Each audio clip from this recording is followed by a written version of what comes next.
number one in my chat. So yeah, for everyone who's I'm just going to talk a little bit at the start and explain how this session is going to work, introduce myself, and explain how everything is going to operate for the next hour or so. My name's Kim Morgan. I'm the Outreach and Communications Coordinator here at UCL Biochemical Engineering, and I'm super excited to have you along for this, the last of our virtual taster lectures of 2026. It's been a really good series so far, and we're finishing off with Matty, who's going to be talking on how the biopharmaceutical sector is using AI and automation. So just a few things at the start to get us going whilst people are logging. It can take a couple of minutes for everyone to join, so whilst we're doing that, we'll just do a few things. First of all, I just want to make sure everyone can hear me successfully. So in the little chat function there, can you just say hello, hi, and say, just so I can check everything's coming through all right?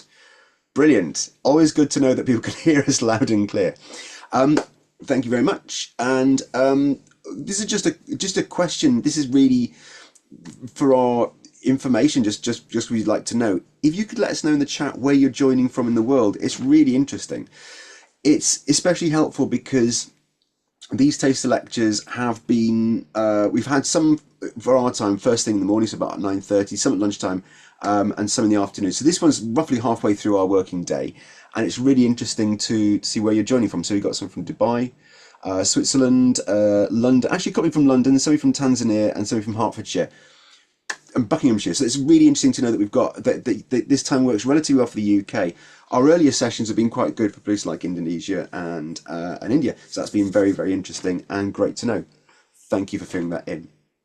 Okay, so how's this session going to work? If you have any technical problems, if you can't hear me clearly or hear Matty clearly, or there's a problem with the slides, please let us know in the chat. The chat is really there so that you can message us straight away if there's anything you need to raise an issue, especially if there's something which isn't something clear, if we accidentally use an acronym or something, pop it in there. We're really looking forward to your questions. Depending on the device you're on, whether you're on a mobile device or a desktop, you may not notice, but you've got a selection of buttons, which means that you can choose to chat or reconfigure the screen, but it's also got Q&A. Q&A is especially useful for us because it means that we can see questions and we can answer them. It's really, really helpful. It means we're less likely to miss questions and we can deal with them a lot more efficiently. So please you can put them at any point in this section, in this session. We'll answer them when we come to the end. But it's also useful because sometimes you're asking a question, many people ask a related question, or Matty might have answered it during the session itself, and then we'll just say we've dealt with that. So put them in the Q&A section there. One thing I do want to make clear as well, because sometimes the presenters in the virtual taster lectures will do a bit of a deep dive into a subject. So Matty might go into detail in something. Some people say, I'm really worried, I don't understand this. We won't spend a lot of time on it, but if we come with a concept that you don't know, we'll brush on it. But if you come to study with us, we will take you to that level. That's what you do when you study a degree at UCL Biochemical Engineering, is we take you up to the level where this is what you do. But we'll try not to go too deep on that. But if we touch anything you're not aware of it, don't worry. That's the point of doing a degree with our department. Now, what I'm going to do to sort of kick this session off, because I think we've got a lot of people joined in, is I'm going to launch a little poll for our information. We would like to know a little bit about you so that we can make sure we're gauging this at the right level. So the first one is it's to find out whether you're more interested in doing a degree or a postgraduate degree. So would you be more interested in, say, doing a BSc or a BEng or an MEng, or would you be more interested in doing an MSc? Or neither, just say neither, it's fine. But it's really useful for us to know whether you're more likely to be sort of an A-level and IBAC student or currently doing a degree. It changes from session to session. Sometimes we get a greater skew of people who are more interested in doing MSc, sometimes degree. And this one is majority of people who fill this in will be more interested in doing an undergraduate degree. And there are a few people who are interested in a postgraduate degree and a few that's neither. Thanks very much. And the next question, the last one that I'll ask for my own interest, is to know whether you've got an offer. It really helps us to know whether you've got an offer to study, because when we advertise these sessions, we do a number of ways, but we also advertise to our offer holders and people are inquiring, and it's good to know if we've got any offer holders in the audience, and we do. We've got a couple, but the vast majority of people don't have an offer. Really helpful. Thank you very much for completing that. It means that we get a better understanding of what our of who our audience is and what they're looking for. So that's fantastic. And I finished that off. Now what I'm going to do is hand over to my colleague Dr. Matty Banner, Matty, and he's going to start his presentation. If I turn my camera off, I am here in the background. I just don't want to distract from Matthew in any way, but I will be here. So Matty, over to you. I'll just stop sharing as well. There we go. Perfect. Thank you very much, Kim. So what I'm going to do is I'm just going to share my screen. Cool. That'll probably help. If I put it through, I'm quite curious. If I do this by any chance, and I put this in presentation mode, Yeah. can you see the full screen? Looking good. Perfect. Oh, awesome. Let me just go and I'm also just going to put a timer because I just need to make sure that I'm on time and make sure we have enough time for questions on that kind of thing, because I do sometimes have a tendency to waffle, so I apologize. So I'm just going to put that to the side. So welcome to this virtual data session. Obviously, I'm the last one, so I've got to say the best till last, I guess. One of the things that we're going to be focused on today is particularly talking about biopharmaceuticals within the sector, and also talking mostly about AI and automation. So before we kind of get started, I'm Matty Banner. I'm a Dr. Matty Banner, but soon to be, and I'm a knowledge transfer associate. So that is something I'm going to talk about in a little bit. But generally, I've done my PhD with UCL, and I've transformed. I'll talk a bit more about my background in a second, but I just wanted to gauge some kind of interest, in interest, just like in general. So, introduction-wise, before I get started on this, I just want to get some information, particularly. Kim, do you want to launch that question that we had? In particular, we've got a question here, which is, when someone says AI, what do you think of? And it's really important that while I go through my introduction here, I'm just going to gather some interest for people when people say AI, what are people's thoughts on it generally? Because over the last probably 10 years, 20 years, the meaning of AI has rapidly changed, and also the sentiment towards it might not necessarily be the same as well. So I just wanted to give you the opportunity while I introduce myself to just sort of answer that question generally with maybe a couple of words, and then I'll look at them in a little bit, and then we'll come back. Cool, fantastic. I can see that people are filling that in. I know you're taking a few moments to do that. So, whilst you're taking a moment to fill that in, I'm going to just mention that the session's been recorded. What I'll do afterwards is I'll send people an email with a link to watch it back, but it might take a few weeks to load everything onto YouTube. I'll also send a link out as well so you can watch it on Zoom. I know that not everybody in the world can see YouTube, so we'll make that available to you. But bear with us because we've got Easter coming up, which means we'll be closed. So it will take a few weeks for this to happen. I'll also say, but you will get to see all of the taste selection lectures that have taken place. So the ones that we did on vaccine manufacture, stem cell gene therapy, and lab grown food, you'll be able to watch those back as well. And I also want to say we've got an undergraduate offer holders day happening on Friday the 26th and Saturday the 27th of June in person. I'll send a link so that you can actually log into that, so you can register your interest. And because having signed up to this webinar, it doesn't we don't keep your details at UCL. So if you want to carry on hearing from us about our events, so somebody's asked when you'll be able to see them. I'll send a link to all of them. So all of the sessions, there'll be a link to watch all of them when I send a link out for this one. So having registered for one, you'll get a link to be able to watch all of them back. Okay, I can see that we've got quite a few responses. I'm going to say that if I end that poll, I'm going to, just because we want to be able to get on with the session. Thank you to everyone who's ended it and I filled it in. I'm going to end that, and then we can view the details there. Oh, hang on a minute, this is weird. If I share the results, bear with me a moment. So download the results. Here we go. So yeah, I'm just getting those results in.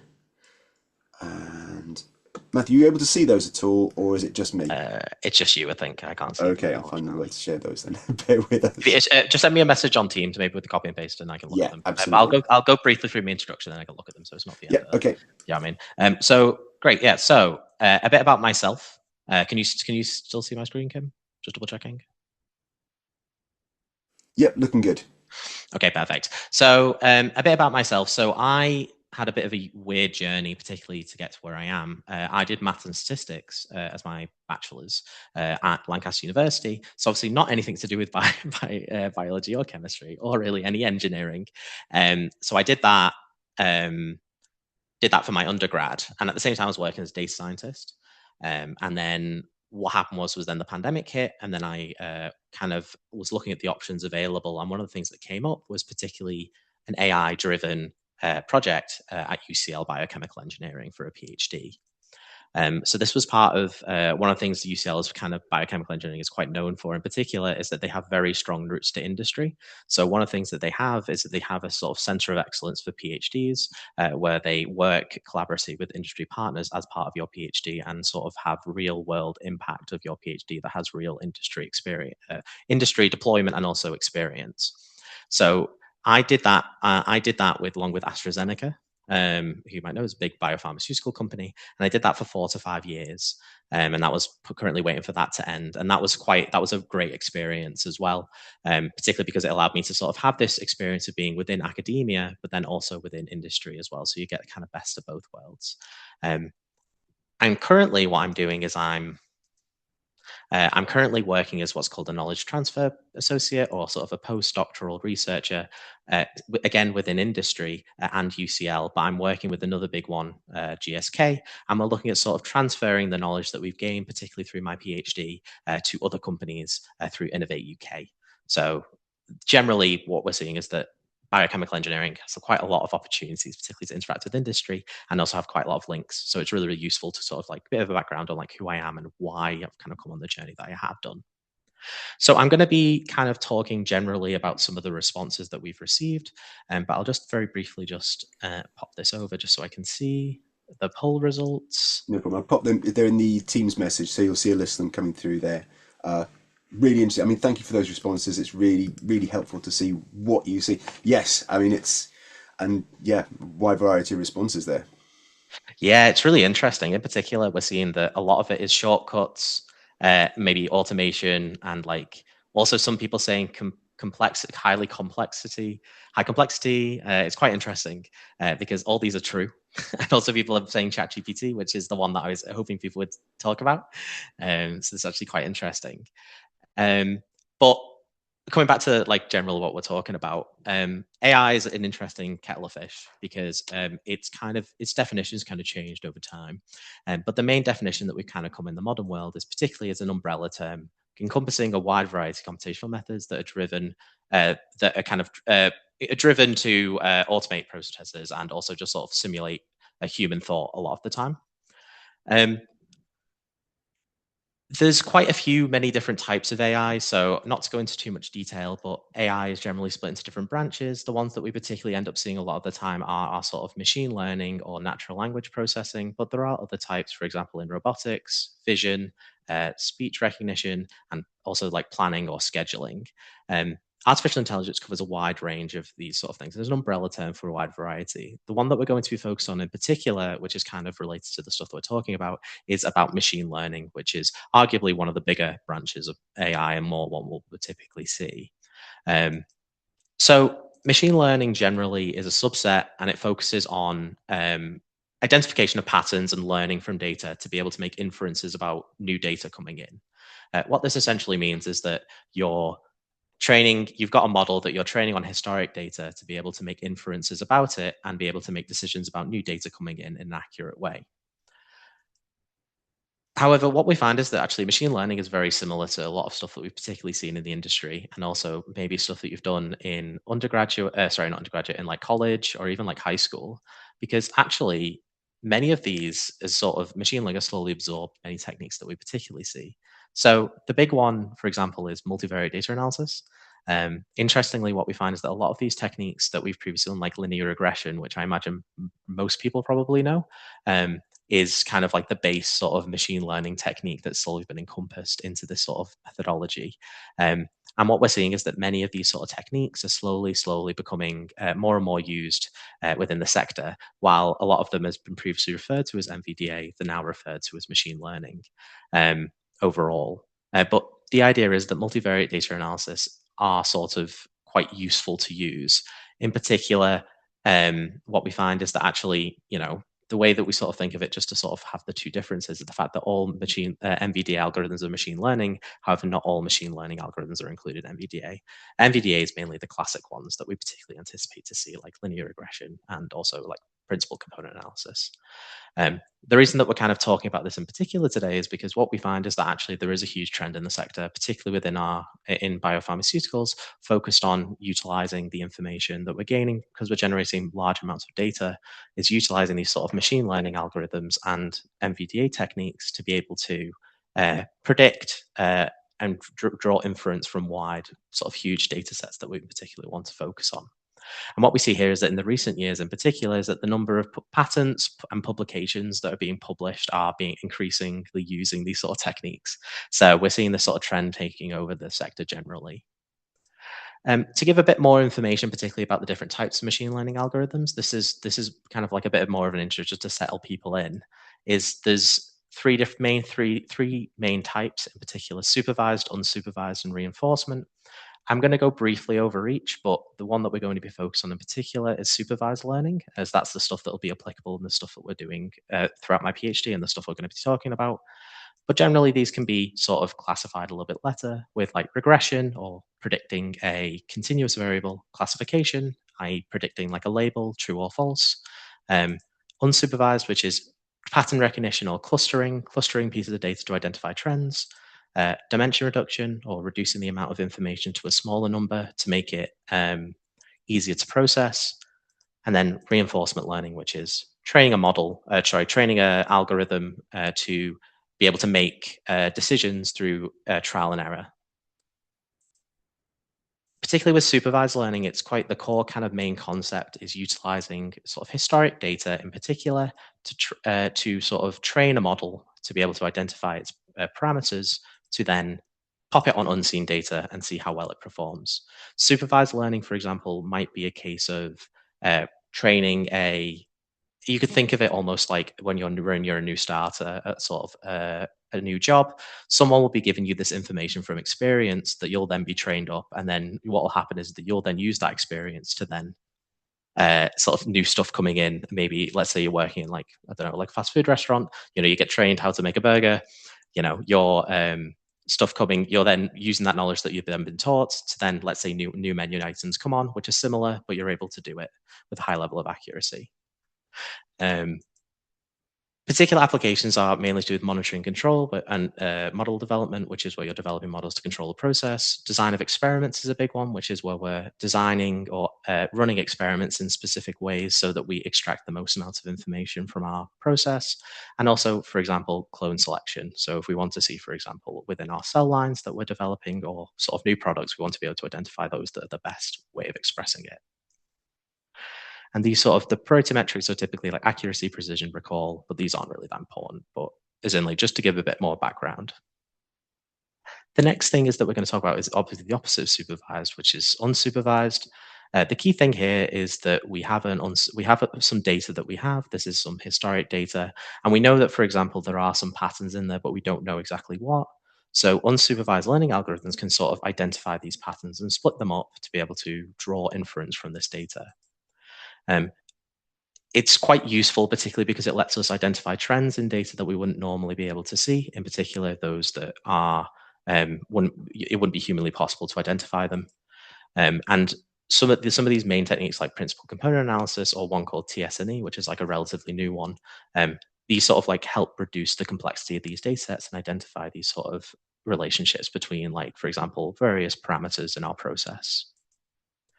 The other thing as well is it's quite useful for is that because we're able to identify, we know that roughly sort of where groups are going to sit with these unsupervised algorithms, we can sort of develop these sort of tools to figure out if new data comes in, we can use it in a sort of supervised way to be able to identify, for example, if a point is so far off from this pattern we're expecting it to see, it could be, for example, a fault where we could action on at the same time.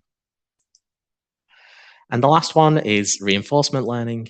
So reinforcement learning, the core concept is to do with iterative improvement. So the idea is that the algorithm will or sort of the algorithm will develop sort of decisions that will reward and penalize. So the idea is that if an algorithm does an action that results in something positive, it'll be rewarded, whereas if it results in something doing negative, it'll be penalized. So it's less likely to make that mistake again. The best example is sort of like this thing we found from Reddit, which is a nice little way of talking about an emu trying to jump or sort of walk, sorry. So you can see here that actually at the first generation, it immediately falls over. And then obviously, generation 20, it's sort of still falling over, but it's getting a bit better. And then obviously, generation 80, it's still doing well, but its head's still boggling. And it's, maybe not that great. It's not really a great walker. Whereas a generation, 999, it's consistently walking well and able to adapt itself to not fall over.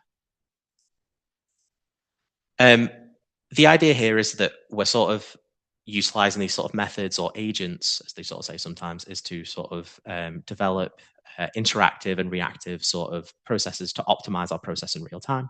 Example of this might be a case of, if you've got, for example, running a control process and you've got a reinforcement learning algorithm that will make a change in the process that will result in something negative happening, it'll be able to optimize, for example, like the amount of product that we're producing by changing process details in real time. To sort of accommodate for to maximize the amount of titer, and that's sort of learned through like failing and failed batches along those sort of lines.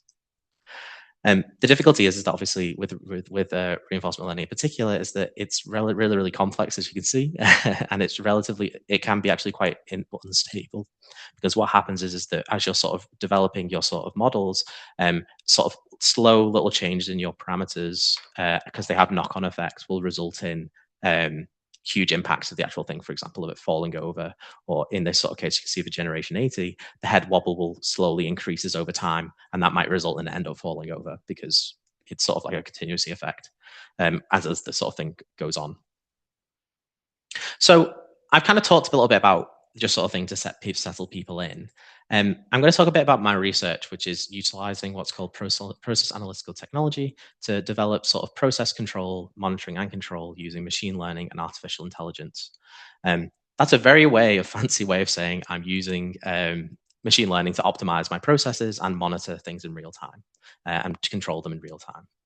I'm going to go through like a bit of background. I'm assuming that no one has I'm going to go from a point of view where I'm going in from like a very base level, particularly because I want people to follow me along as we get onto more complex topics. But essentially, the manufacturing of mAbs or therapeutics is quite complex. In particular, is that the really mAbs in general are very useful because they can be used for a wide range of diagnostics and therapeutics, as we've seen in particular with autoimmune diseases and also cancer. In 2018, the virus was marketed roughly like $115.2 billion, which is huge. It's a huge thingy sink, money sink, and particularly it produces quite a lot of stuff. But also the development of molecules is a huge sort of tax on it because it costs a lot to develop these molecules. How do we meet sort of, obviously, as the demand is increasing, how do we sort of meet this high demand? So this is sort of the bioprocess sort of manufacturing pipeline generally, but the idea is that you've got your bioreactors, which are have your cell lines that you've been selected, and they are expressing your product, and then they will then be put through your downstream processing of your centrifugation and filtration to extract that product, and then you're then using chromatography to just either remove impurities or to identify to actually only get the product that you want, because there's many different types. And then finally, you've got your product collection, which is essentially just collecting at the end. This is just like a very kind of like high level overview of what we're doing. Today, we're going to be focusing in particular on upstream because that's where I am.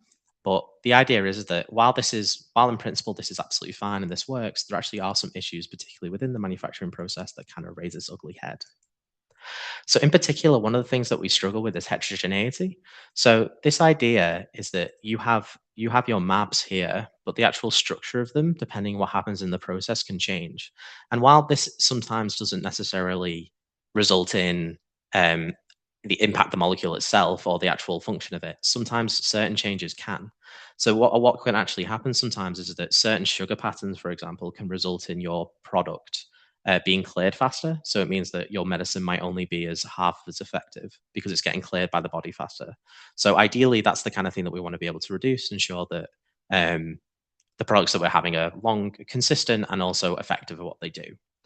The one that we're going to be looking at in particular is sort of one called glycation, which is a direct result of our bioreactor parameter called glucose. So the idea here is that the glucose level here is a huge impact on our glycation, which is a type of which influences our charge variance, which essentially is how charged or the areas of the molecule that are charged. So what we want to be able to do is, in particular, is by controlling certain parameters, we hope that we can sort of reduce the sort of variability and the heterogeneity that we see in the sort of quality of our MABs in the actual process. Good. So to do that, we got to look at how do we actually monitor these sort of bioreactor parameters normally.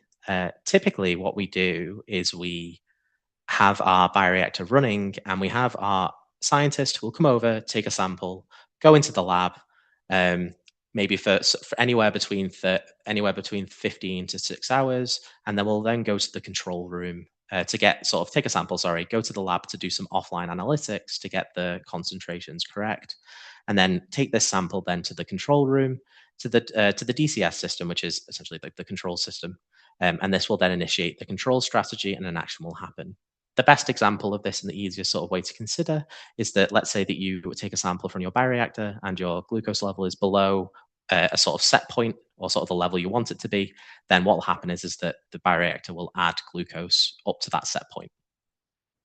So that's typically the sort of control process or manual control that we see. However, the difficulty that we have is that, particularly with this process, is that we're working retroactively. So we're up to 8 hours behind. Typically, glucose and lactate can take up to 30 minutes, while quad quality measurements can take up to 8 hours. Because we're working in the past, actually, a lot of the time, we're sort of having increased risks of batch failure. Because, for example, if something goes wrong in the process, then we're actually working retroactively. If something happens at 12 o'clock at night, we can't really do anything, or it runs out of glucose. We're heavily dependent on external equipment, i.e., if our offline analytics break, then we're kind of screwed. It's very labor and time intensive, particularly because if you're running, while this is one bioreactor, scientists can run up to 48. So you can see that actually this can be quite a lot of work for people to do. And we're sort of, and in addition as well, we're sort of limited in the data collection because of this sort of high labor and time intensive it takes to do these sampling. So the proposed solution is to use process analytical technology, which is a sort of group of technologies which work on which provide additional information about your process. The main thing that we're looking at is a sort of specific type of process analytical technology called Raman spectroscopy, which I'll talk about a little bit later. But the idea is that we want this sort of method is a more frequent way of collecting data, which we can then relate back to our offline samples. So the idea here is that instead of actually having your operator taking samples, you actually have your Raman spectrometer inside or probe inside your bioreactor taking measurements every 2 minutes to get a spectra.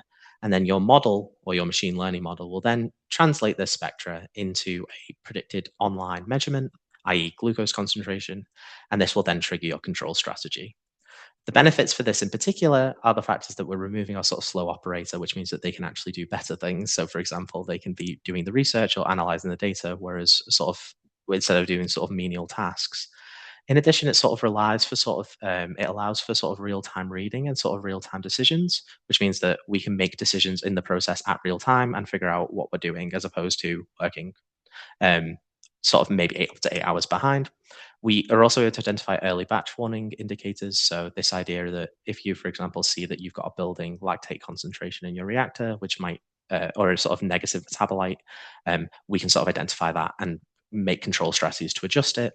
And it also opens the door for sort of a lot of like more bespoke feeding strategies and sort of ad hoc decisions to ensure that our process is being more consistent as opposed to relying on natural sort of metabolic activity. So obviously I've talked about this all sounds well and good, but how does this actually look? So Raman in particular is a bit of a weird technology. I'm not expecting you guys to fully understand it. It's a bit of a weird one, to be honest with you. But the idea behind it is that this sounds very complicated for what it is, but essentially all you're doing is firing some light on your molecules and you get back signatures. And these signatures that you have sort of are unique to the molecules that you are interpreting. So what this means is that an individual molecule, for example, glucose, will have a unique fingerprint. And then, for example, lactate will also have an individual, a unique fingerprint at the same time. The idea is that these sort of like fingerprints are sort of appear in the form of peaks that we particularly see. An example of we can sort of see is something like this. So this is a sort of spectra collected from a bioreactor from day 0 up to day 15. And like the idea here is that these sort of little bumps here that we can particularly see, like here, here, and here, these will correspond to peaks related to something in the bioreactor. The idea is that a fingerprint contains multiple peaks, but that combination of peaks is what makes it unique. So you might have, for example, lactate and glucose maybe having one peak that is overlapping, but overall they're kind of very similar to each other. The actual fingerprints are completely distinct from each other. So in order to sort of like do this, what are we actually trying to do to address this problem? Our goal is to actually build a sort of Raman spectroscopy-based machine learning model that can predict the concentration of glucose throughout the manufacturing process. The idea is that that's our first step of what we want to do. And utilizing the Raman spectra we've collected, we want to be able to figure out what's going on. The important distinction that I forgot to mention, actually, this is probably quite important, is the fact that actually the height of these peaks is actually corresponding to the concentration. So it means that, for example, if you have a peak here that is higher than what it was previously, that will correspond to a drop in concentration of like glucose, for example. So the idea is that we can correlate the intensity of these peaks to our concentration and build a model based on that. So the idea here is that how we want to be able to build a model to predict these sort of models or sort of build a model to predict the glucose concentration throughout the manufacturing process. But how do we actually do it? So firstly, what we do is we run regular runs generally and just collect Raman spectra every 2 minutes in line and just run the bioreactor normally. And what we do is we assign the offline sample that was taken at roughly that time to the sort and the concentration of glucose to the Raman spectra that was captured at that time. So the idea is that let's say our sample was taken at 12 o'clock at lunchtime, the Raman spectra that was collected that is closest to that time, we will assign that offline value. And what we can do is we can do that for a bunch of runs up to 5, and we can try and build a model to try and establish a relationship between them. So what we're doing is we're particularly focusing on what's called partial least squares. I'm not going to go into detail particularly on this because it's quite complicated, and obviously the tool of what we're trying to do here is that we're trying to utilize the spectra to translate the relationship. It's just a vessel of what we're doing. So what we're trying to do is we're trying to use PLS to develop a model that will identify trends and relationships between peaks in the spectra and the change in concentration of glucose. So what this means is that we can then develop a model to predict the concentration overall. And then finally, what we want to do is we want to test to see how well this model performs in practice. So to do this, we can actually simulate this by deploying the model to monitor a data set which has not been seen by the model itself. So this is sort of unseen data or new data. And this is sort of what you typically call the test set. And this gives us an idea of how generalizable the model is overall. So looking at sort of the model performance when we sort of generated these models, particularly for glucose, we find that actually, when this is the model that we've developed, is that you actually find that this sort of light blue line here corresponds to our model prediction, and the sort of pluses here correspond to the offline value, i.e. the offline measurement of glucose at that time. And interestingly, what you actually find is that the model overall is able to predict the offline sample relatively well, relatively in line. And this is great news.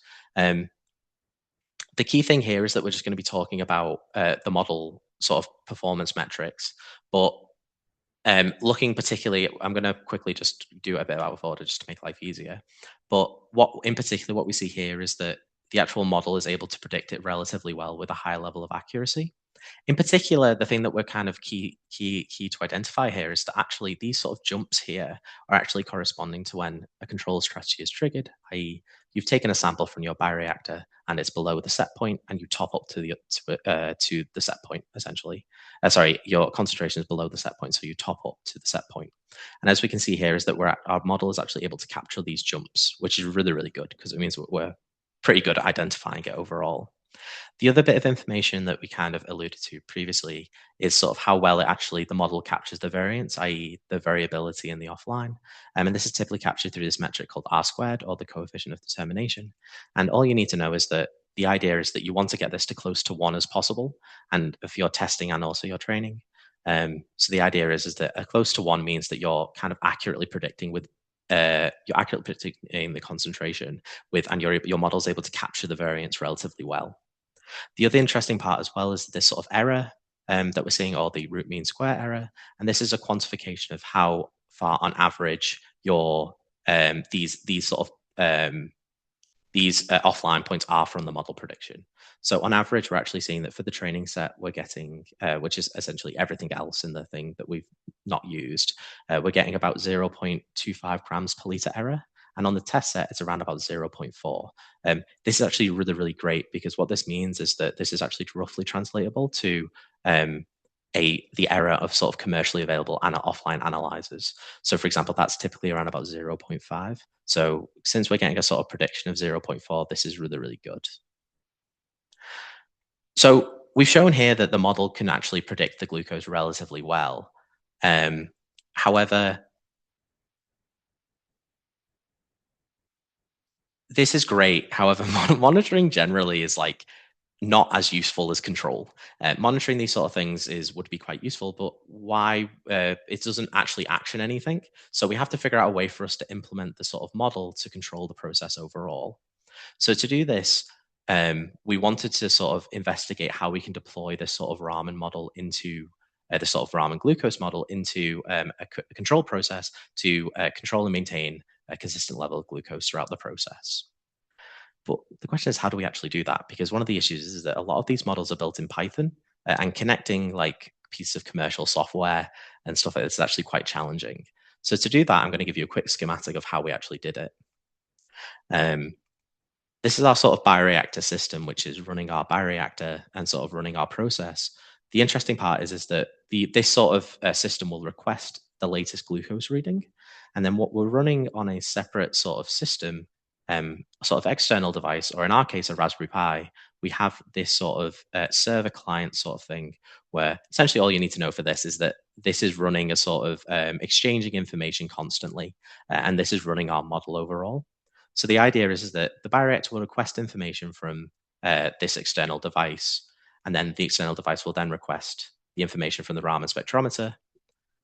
The spectra will then be sent, the raw spectra, or the spectra that's just been collected, will be sent to the external device, or the Raspberry Pi, and then it'll be translated using this machine learning model, or the PLS model that we've developed, and then will then be stored in this server, which will then report back to the bioreactor control system and then trigger the control strategy. The idea with this is that you can sort of this is essentially run every time a new spectra has occurred or sort of collected. So you're able to sort of, this loop is iteratively done every single time. So you can sort of like leave your process to fully be automated and not have to do anything, which is quite useful. So when we sort of implemented this, the interesting thing that we found was that compared to our sort of the thing that we ran previously, or Bioreactor 2, we actually found that when looking at sort of offline glucose values, comparing this sort of PAT method to the offline method, we found that actually it performs marginally better. So in particular, the one thing that we found was that the mean glucose value, i.e. the average glucose value for the sort of manual control, i.e. the bolus method or the PAT method, with this sort of like PAT control model, we found that actually the average glucose, if you take the average glucose basically in these periods, they're actually not significantly different, which means that they're comparable. There's not enough evidence to suggest that they are significantly different. So there's a certain level of like the fact that they could be comparable. However, the big thing that we did find was that actually it's the variability. So what you're actually finding is that when you take the average of this and look at the standard deviation in your actual readings are marginally larger with your manual method compared to your PAT method, which is mainly to do with your sort of reduced oscillations. And this actually has sort of real impact on our actual process.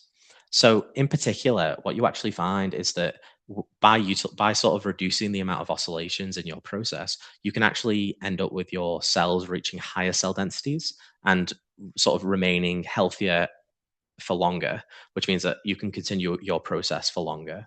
You get a sort of reduction in sort of negative and or toxic metabolites, which is really useful because it means that you're less likely to get pH change and you're less likely to end up with batch failure.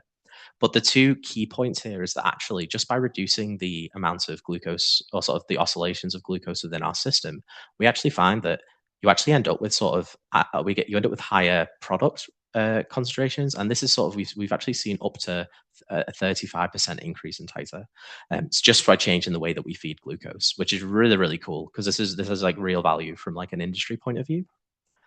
The other thing as well is that coming back to the sort of heterogeneity point of view is that glycation is the thing that we were focusing on, is that actually just by reducing just by also the change in the way that we're feeding glucose in particular, you can see a sort of up to 27% reduction in glycation as well, which is quite substantial compared to this sort of thing. So this is particularly useful from a sort of regulatory point of view because it means that um, maybe those molecules that we had in sort of development that had an issue with glycation and wasn't regulatory approved, by utilizing or changing the way that we feed, we can actually make this product into something that can be sort of commercialized and not have this issue, which is quite useful from an industry point of view.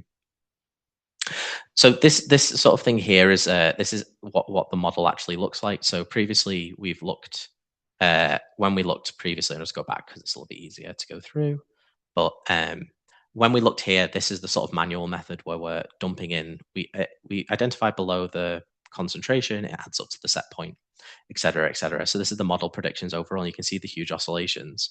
Whereas for the PAT method, interestingly, what you find is that these sort of things happen, but they just happen in a much smaller interval.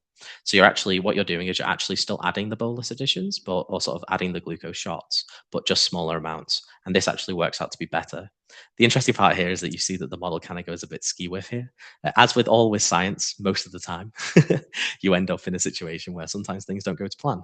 So unfortunately, this was run in the middle of summer, and our Raspberry Pi was sat next to a window. So this thing basically overheated, so it dropped out and basically cut itself off. But we were able to recover the batch relatively easily, and as you can see here, is that it kind of like still went back to being the same.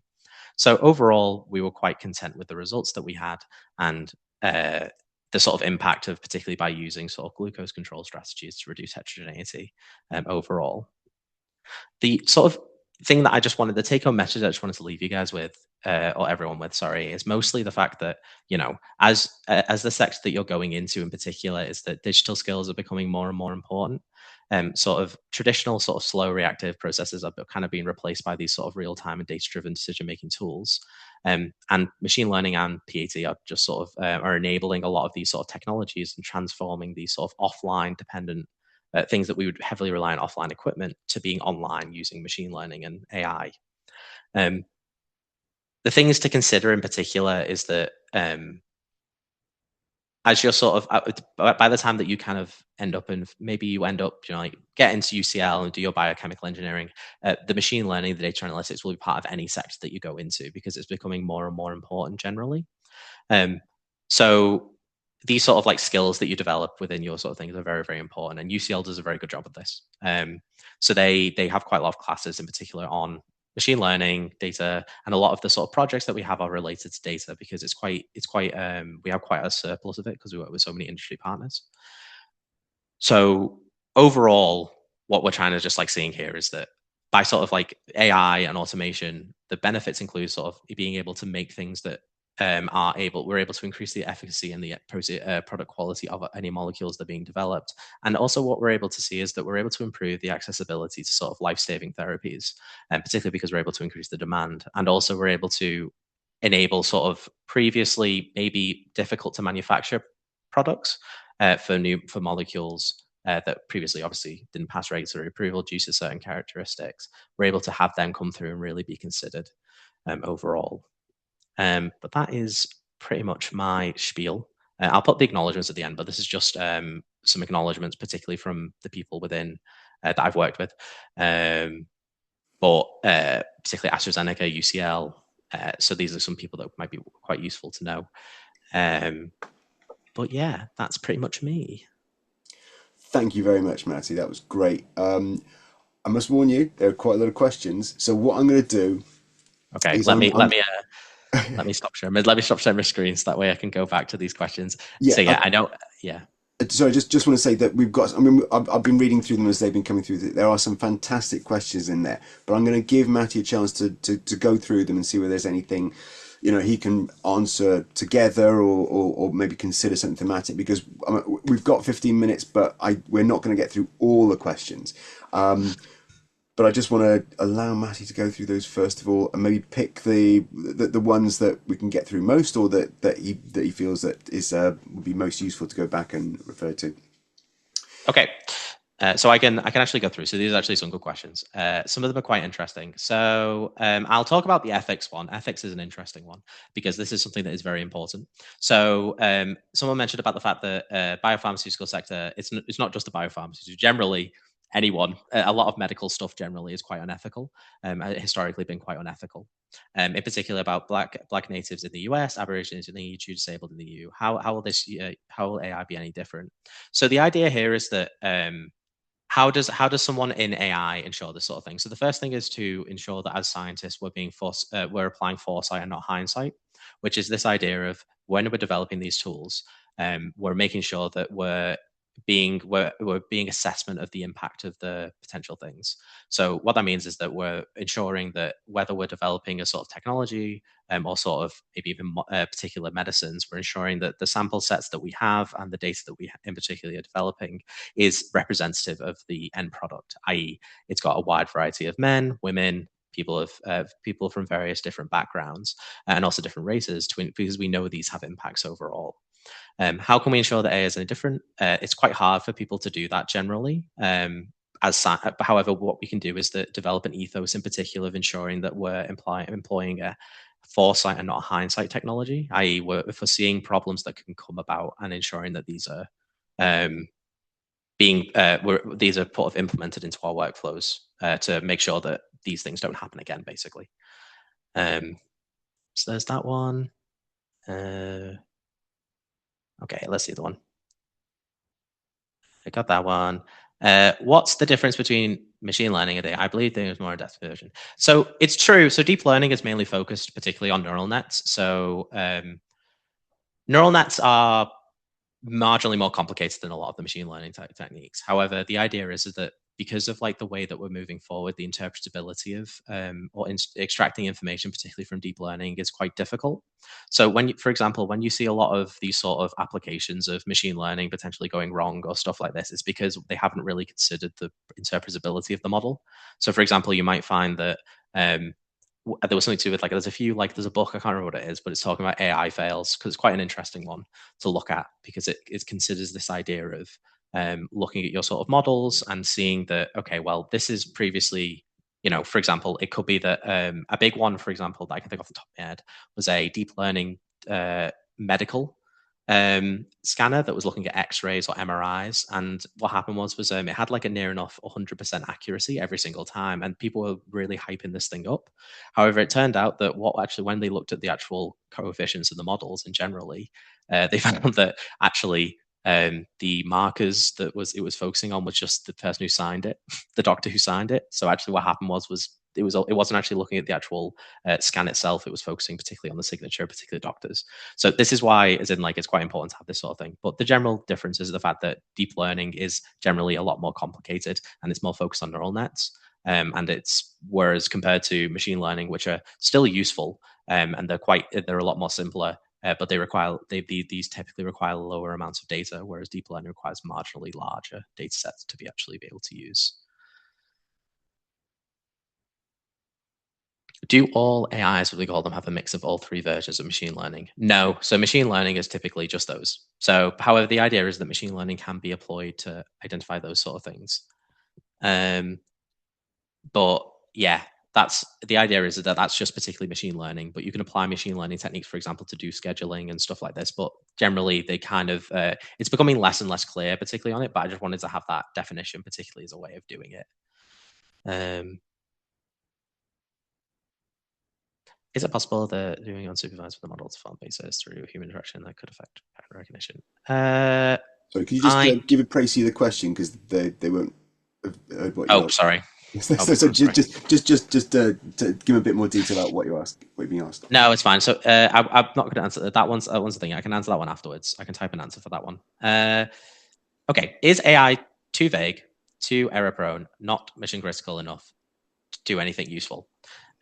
No. So there's obviously reserved risks for using AI. So the idea is that um, we want, when we're developing these sort of models, we have to be able to ensure that they're within a certain level of accuracy and error. However, you've got the other thing as well is that we want to consider in particular is that human error is also marginally large as well, and also the technology that we have as our sort of ground truths a lot of the time have huge amounts of error anyway. So the idea is that by we're considering AI and stuff like this, we have those sort of things. They have knock-on effects. Okay, sorry, there's tons of questions. I'm just looking at them, scrolling down.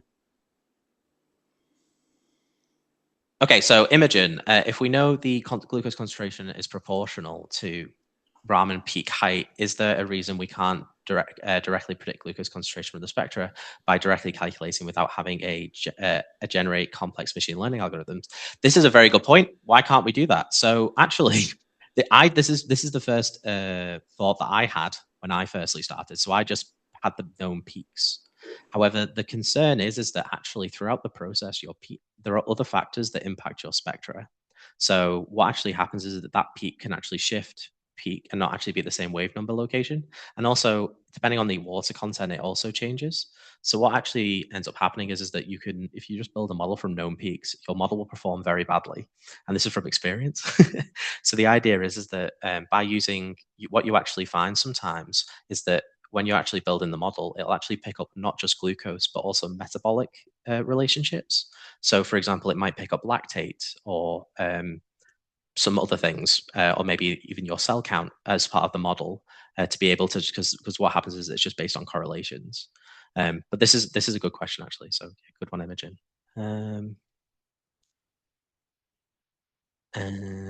Is it possible? I'm just going through some of them to pop through. Okay. I'm in sixth form and I'm very interested in studying biomedical engineering. I'm really interested in AI, but I'm not hugely knowledgeable on the subject. Is there any reading you'd recommend as an introduction to AI and its systems to expand understanding on the topic? So I think that one of the best things that I did, so I did a lot of the mathematics behind machine learning and stuff like this when I was did my undergrad, whereas I didn't necessarily know as much practical stuff. The best advice that I would recommend that you do is I would get comfortable with going online and trying these sort of tasks. Like Kaggle's a big one. Kaggle is a sort of website where they'll give you a data set and you can play around with it and try and solve the problems. And it's quite useful because what it does is it explains individually what you're trying to do. The other thing as well is I would actually recommend, and I use this sometimes, is if you're trying to learn this sort of thing, also use like LLMs, so like ChatGPT and stuff like this, even though they're kind of annoying, that if you're just using them to particularly generate information, what it can do is it can potentially sort of aid your knowledge in that kind of way as well. If you can ask it to generate data or these sort of things that you can then analyze, and then it already knows the pattern anyway. So that way you can then test your knowledge in that kind of way. I definitely recommend doing that in that kind of say. What was the other one? How important do you think these live real-time monitoring and thingy like Pat?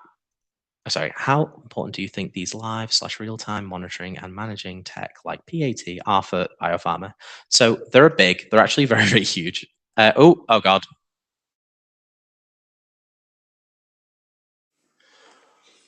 I've got a horrible feeling that Matthew's laptop has just crashed. I'm so sorry about this.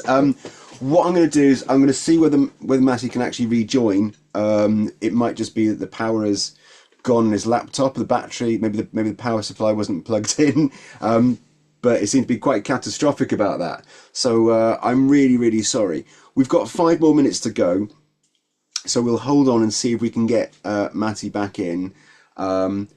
Otherwise, we will just have to wrap up because we got through a lot of questions. We certainly got through Matty's presentation. But yeah, it looks like something quite bad happened technically to him there. So yes, oh, it looks like we might be getting Matthew back. It looks like he might have found a power supply or something like that. Let's see. Let's see if that's going to happen. Anyway, listen, I want to take an opportunity to thank everybody who's come along today. And if you've been in any of the other sessions as well, I really appreciate you coming along, joining us. If you're watching the recording of this, thank you very much for watching the recording. There are several other virtual taster lectures available to you to watch back. And thank you very, very much for the questions that you put through. Some of those they're all very interesting, but some were very advanced. So cheers for that. And the ethical question, really interesting to do that as well. Ethics is something which we do make part of our program. So it is an integral part of what we do at UCL Biochemical Engineering, what we do at UCL as well. So I'm going to see whether Matthew is online or not. I'm not sure. So let's see. So we just get rid of that there, get rid of that window, go back to this one. Yeah, it looks like Matty isn't able to rejoin. So yeah, he's just sent me a message, I think, from his mobile phone. He just said his laptop's completely crashed and catastrophically so. So I'm sorry to wrap up 4 minutes early, 5 minutes early, but I'm gonna say that this session is over. But great that we got to the end of it pretty much. So thank you very much for joining. Thank you for being with us. And I hope you enjoy watching them back. And I hope to see you again for the next series. And I hope to see some of you in person at UCL in the future. That'd be really great. But for the time being, thank you very much for joining. Have a great week. Is AI taken? Is there something to do with AI? No, it really is. Well, who knows? But yes, I think it's more power intelligence that's the problem. Anyway, thank you very much indeed. Have a great week, and yeah, all the best.